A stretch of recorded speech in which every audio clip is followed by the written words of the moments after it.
I think he cares about America. I think he cares about the state of the discourse, which is obviously the subject of the discourse now with Charlie Kirk's assassination. And as an older guy, I respect it. He's an elder. Howdy, guys. Yesterday, Nick Fuentes was interviewed by none other than Patrick Bet-David, PBD of Valuetainment. This has been a long time coming if you follow Nick Fuentes at all. Nobody really expected it to happen. In fact, Patrick Bet-David talks about this whenever he was, interviewing Nick Fuentes. He says, people were coming up to me at the Charlie Kirk Memorial and asking me if I could have you on your show. Everyone thought that Patrick Bet-David would not because Nick Fuentes has said the N-word in the past, and PBD said that because of that reason he didn't want to platform him. But also the Charlie Kirk assassination 2 weeks ago was a turning point. There have been a lot of olive branches extended on the right. Even people like Matt Walsh and Nick Fuentes have become magnanimous towards each other. Although they don't agree on everything, you don't need to. Before we get into it, there's a link in the description where you can watch the full episode. I would definitely recommend doing so. Anyway, let's get into the video. Before we get into the news, just a couple of things to get out of the way. I'm a little bit tired. I don't know if you could tell. I don't know how I'm doing right now because I am exhausted. I traveled back today from Florida, sort of a last-minute deal. I flew out this weekend to Fort Lauderdale to do the Patrick Bet-David PBD podcast, and it debuted this morning at 9 a.m. Eastern Time. It's already at 1 million views, which is unbelievable. I think the premiere peaked this morning at 70,000 live concurrent viewers. And then it just kept blowing up. It's been live for about 12 hours. It hit 1 million views. It's one of the bigger shows. It's unbelievable.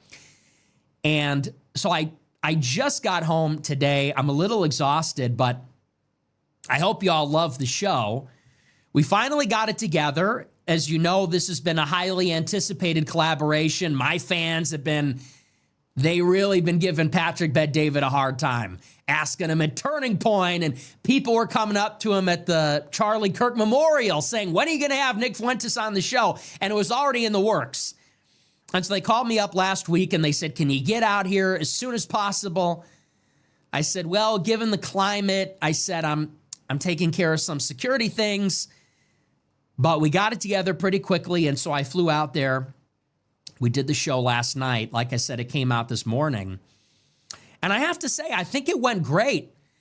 I didn't really know what to expect. I've never talked to Patrick Bet-David before. I've never had a phone call, text message, never met him. But I thought it went great.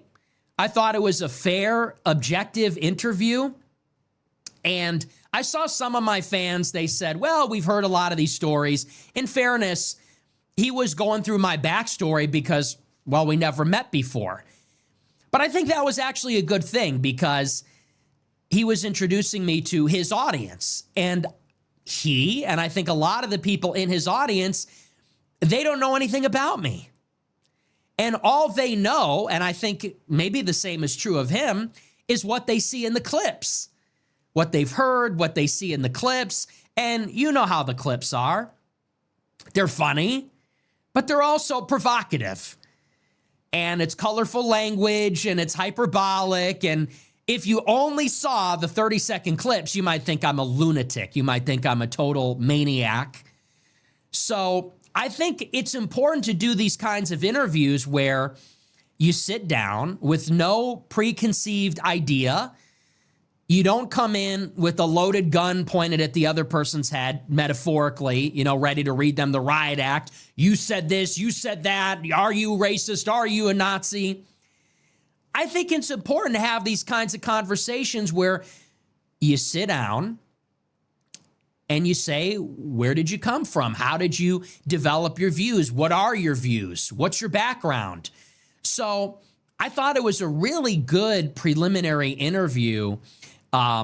Again, for people that maybe don't know about me, don't know my views, maybe they never gave me a chance before. And even for him as a guy, like I said, we never had contact before. I thought he was very fair, very objective.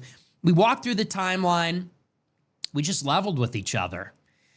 And I was honest with him about kind of how I came to be the way I am, and not just my political station, but also my political views. And I think he was honest with me too. He had some constructive criticism And as you know, the N word cast a long shadow over this encounter. I like to use that word. He hates the word, doesn't like the word at all, doesn't think I should say it. And he gave me his feedback on that. And you know what? And I take the feedback. I take it in the spirit it was given, which is, he's older than me. He's built an incredible operation. Guys, you should have seen it. It's unbelievable. They've got this massive complex. They got a gym. They got a computer room, studio. I mean, it's unbelievable. They have like an army of people. It's one of the most impressive operations I've seen. And anyway, I don't know how I got on that, but point being is I respect his opinion. So, of course, I have my style. He has his style. We come from different generations, different countries. I'm from Chicago. I'm a little animated. I'm a little colorful, right? But he gave me his feedback, and I take it in the spirit it was given, which is, I think he cares about America. I think he cares about the state of the discourse, which is obviously the subject of the discourse now with Charlie Kirk's assassination. And as an older guy, I respect it. He's an elder. So I appreciate it, actually, in a sense. So I thought it was great. I like him. This guy, he's a big guy. I've never seen him before in person, but he's like a gangster. He's like a big guy. But I like his energy. So what'd you think? I personally thought this interview was very paternal. And what I mean by that is Patrick Bet-David mentioned in another part of the episode that he viewed Nick as one of his sons. I think PBD, I don't know how many sons he has. He mentioned 2 in the interview. I don't listen to PBD very much. But as I was listening to this interview, that's, the thought that came to mind over and over. I'm like, PBD is treating Nick Fuentes like he would treat one of his sons. He talks to me like some of my graduate mentors or some physicians that I shadow. People with a lot of knowledge, people with a lot of wisdom that want to see me do better. And I thought that was pretty cool. I thought that was interesting. It's, that's something that you can't really fake. It's evidence that PBD is really extending an olive branch towards Nick Fuentes, and he wants to have conversations with people that he doesn't agree with. That doesn't mean that PBD was, benevolent the whole time. He still called him out on stuff, saying the N-word, talking about black people, and the clip that one girl recorded of Nick without him noticing. They had a whole discussion about that.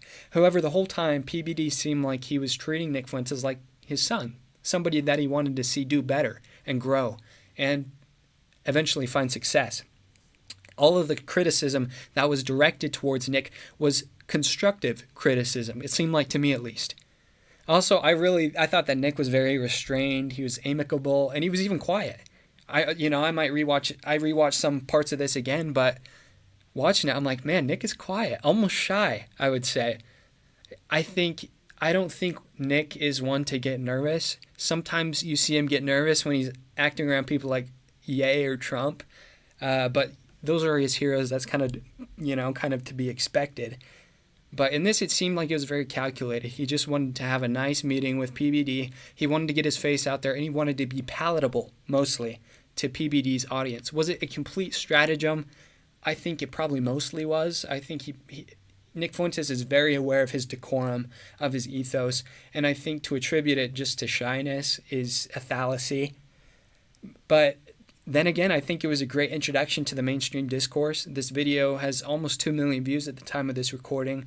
I think everybody is hyped around Nick Fuentes. They're rallying around him, especially over the course of the past month, especially since the speech that he gave following Charlie Kirk's death, the eulogy that received 170,000 live concurrent viewers on Rumble. That's unheard of. I think Nick Fuentes is breaking into the mainstream. There were some reports a couple days ago talking about how YouTube is going to unban everyone. I haven't seen it yet, but who knows? Who knows what this kid is going to do? He's like a decade older than me, so I don't know why I'm calling him a kid, but my name's Peter Wiggin. If you enjoyed this clip, follow me, subscribe, leave a comment of your thoughts regarding this interview. If you thought it was great, if you thought Nick should have been harsher, defended himself more, or if you think PBD should have talked more about politics. What did you think? Leave a comment, share this with a friend, and I'll see you all in the next one.